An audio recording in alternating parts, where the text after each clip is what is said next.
In this episode, we're going to do beef Wellington with sauce Perigueux. I'm going to put Donna to work on this here. We're going to put her to work on the mushroom duxelles. She's got a food processor there. So Donna, what you're going to do is you're going to take, that's 4 ounces of mixed mushrooms that we bought in the store. They're already done up. You got 2 garlic cloves there. What I want you to do is kind of make sure you get all the big pieces out of that, kind of turn it into almost a paste. And when you're done with that, you're going to put it in. This is a mixture of olive oil and butter. And then you're going to add your half tablespoon of herb de Provence, a teaspoon of salt, and then hit it with some black pepper. In the meantime, what I'm going to do here is I'm going to sear the meat. So I'm going to bring it out right now. I have about a 12-ounce piece of center cut beef tenderloin. I'm going to liberally salt that, all right, because it's pretty thick and we want to make sure that we get some nice flavor through it. What Donna's working on is the duxelle of the beef Wellington, and we'll talk about how that works later. All right, so I got this. We've salted it really nicely. I've got some olive oil. Put some olive oil in this hot pan, and we are going to sear this up. Shouldn't take very long. So that goes in there. While that's working, let's start with the sauce Perigueux. Now that's a Madeira sauce with truffle. I've got a tiny bit of clarified butter in here, and into that I'm going to add a little bit of bacon and some chopped up shallot. All right, I'm going to sweat the shallot a little bit. Got it partially cooked. Here we got this thing searing nicely. Get my thing out. I'm going to do this on all 4 sides. I want to make sure I sear it on all 4 sides. We got 1, we got 2. Meanwhile, we're sweating these shallots a little bit with the bacon. And you see Donna's got that all chopped up, no big chunks of mushroom. What we're going to do with that, we want to cook out all the water. It's essential that we get all the water cooked out of that. All right. So we've got these going nice here. With nice flavor in there. Now we're going to add the rest of the ingredients for the beginning of the sauce. I have a clove of garlic. Put a clove of garlic in there. Then I'm going to add a few sprigs of thyme, a bay leaf. We're going to do some freshly ground black pepper. So I'm going to do that, and I'm going to give this back to her so she can have it. Okay, we got the black pepper in there. A piece of bacon I missed. And then we're going to have 7 ounces of demi-glace, veal demi-glace. Why 7 ounces? A strange number, right? 7 ounces is because when you go to the store and you buy demi-glace, and it's in the freezer section usually, they come in a little 7-ounce container. So it's the size of the container, that's what we're going to use.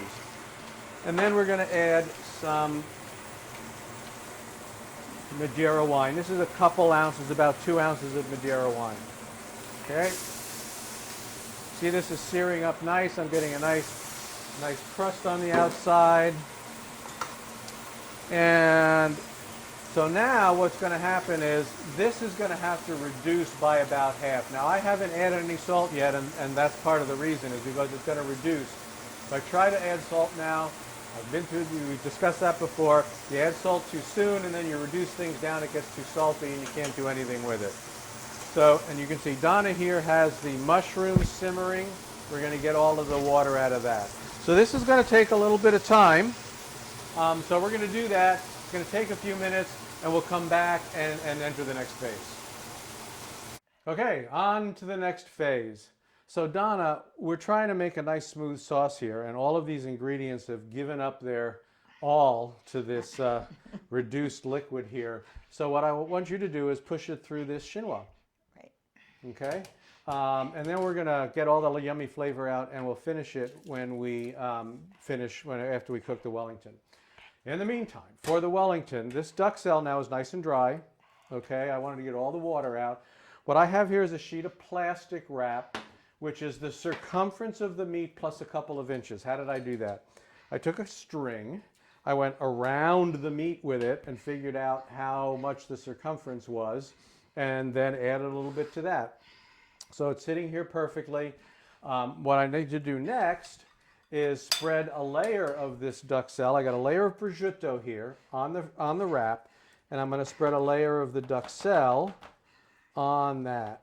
This is going to add a lot of flavor to the Wellington at the end. What the prosciutto does actually is keep the puff pastry. You'll see the puff pastry later. You've all seen what a Wellington looks like. And so it'll keep the puff pastry from getting soggy.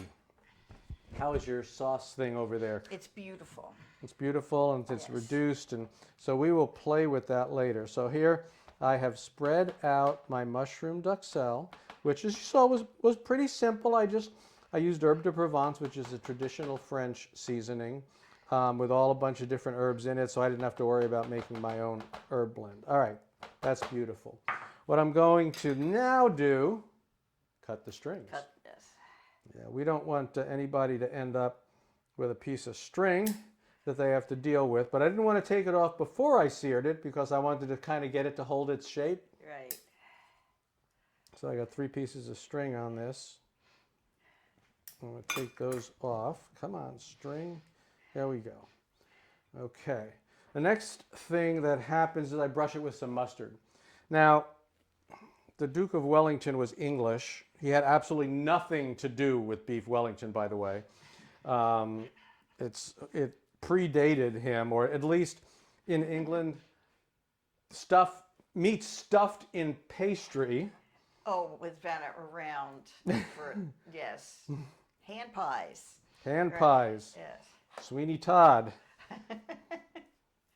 Okay, so I'm brushing the outside. I'm going to just brush it with a little bit of this Coleman's mustard. You English don't want mustard. much of that. That's pretty intense mustard. Yeah. Okay, so once I've done that, I just put it here on the end, right? And then I use the cellophane to wrap everything together like this. I want to get it off the cellophane like that, and tuck it in. There we go. I got it. The meat is completely covered with the duxelle and the prosciutto. I'll twist the ends up. I'm going to wrap it up like that and twist the ends up. It'll hold its shape. And what I'm going to do is I'm going to stick it in the fridge for at least an hour so this sets before I go to the next phase. So it'll be an hour, but it'll be worth it. Now it's time to wrap it and bake it. All right, I've got it here. It's been sitting in the fridge. It's nicely firmed up. That, see? Yep. I've rolled out puff pastry about the same length as I had the plastic wrap. Right, I'm going to put this right in the middle here. I'm going to bring over the ends, put a little egg wash to seal it up. Right, we got it nice and sealed. Do the same thing on the ends. I'm going to put a little bit of egg wash in there. There we go, and we're going to seal up the ends. Oh, it's plenty wide enough. You were worried. Yeah, it's fine. I'm going to pinch it up here. We'll pinch it up here. We'll pinch it up here.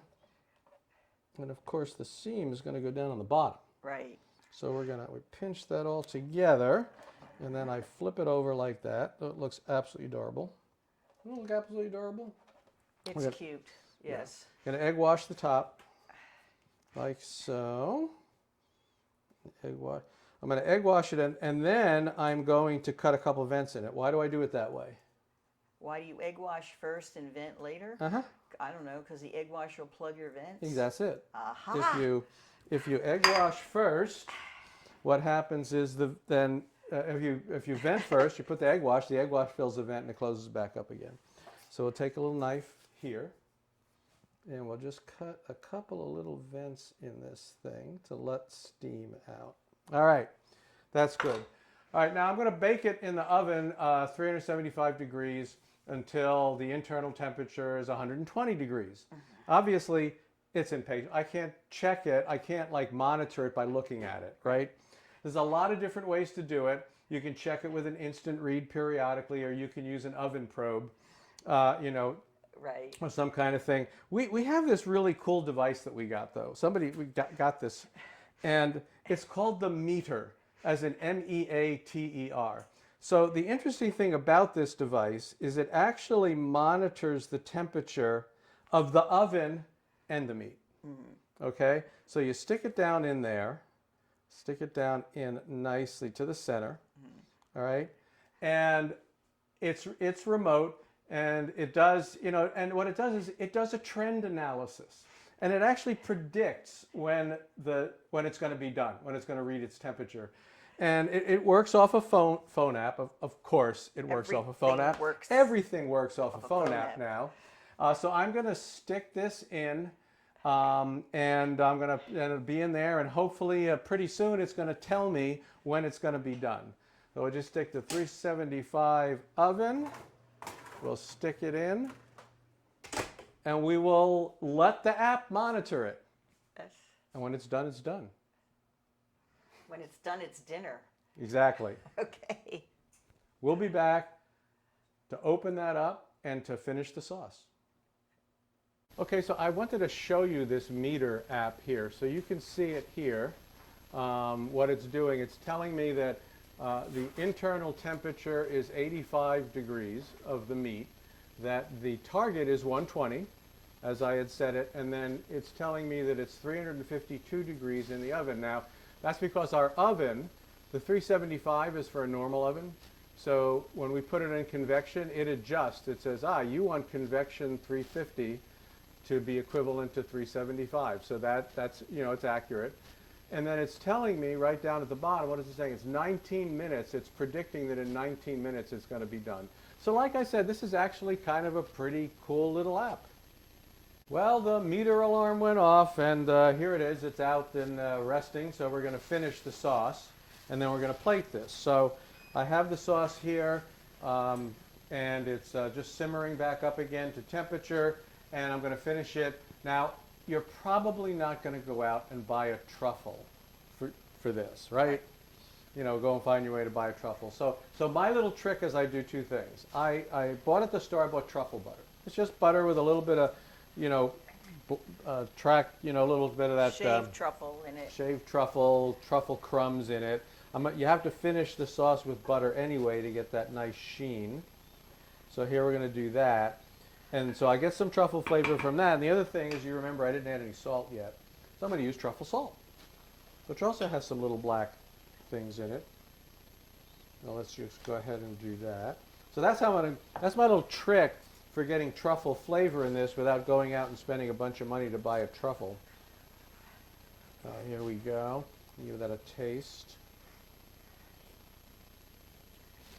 Just a little bit more salt. Just a little. Like that. And a little more. And it's got good truffle flavor. You're gonna when you get the chance to try it, you'll see that. So now I'm going to slice this. The other thing is I do have a slurry here of cornstarch. If this looks like it's not thick enough, I can thicken it a little bit. But it actually looks pretty good, doesn't it? Yeah, I don't think it's going to need the cornstarch, but we'll see. So I'm going to cut the ends off of this first. All right. I cut the ends off, and then I'm going to slice it. All right. So I'm going to make basically two nice thick slices per person. We're two persons. It's an adorable little beef Wellington. Yeah. Now, if you want to do this, amaze your friends, you can have a nice dinner party and amaze your friends. You just get a bigger tenderloin. I mean, you can still do it in one big long one. You don't have to do little ones that are 12 ounces or 8 ounces or something like that. That looks good, medium rare, huh? Yes, perfect. Looks beautiful. We're going to put a little bit of this Perigueux sauce on it. Yeah, that looks really nice. Okay, and we're going to let you give that a try.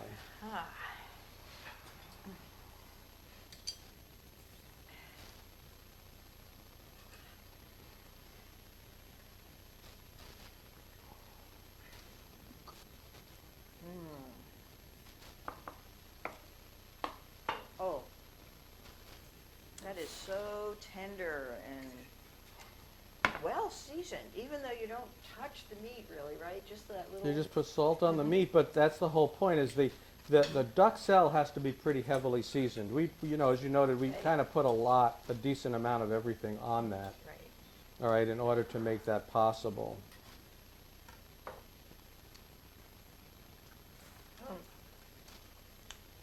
The pastry really just encases it. You can eat it if you feel like it, or not eat it if you don't. We didn't make rice or potatoes tonight, so we'll probably eat the pastry. Yep. All right. Well, so there you have it, folks. It's a little time consuming, but it's actually not that hard, right? Right? Amaze your friends at your next dinner party. Like I said, just get a bigger piece of tenderloin. You can make one big one. Just have just increase the amounts of everything. And you can use frozen sheets of puff pastry, Right. which is not. This is our own home. Yeah, you made this puff pastry, yeah, but you don't have to. You can you just have buy it to, in the store. right. All right. Thanks very much, and see you next time.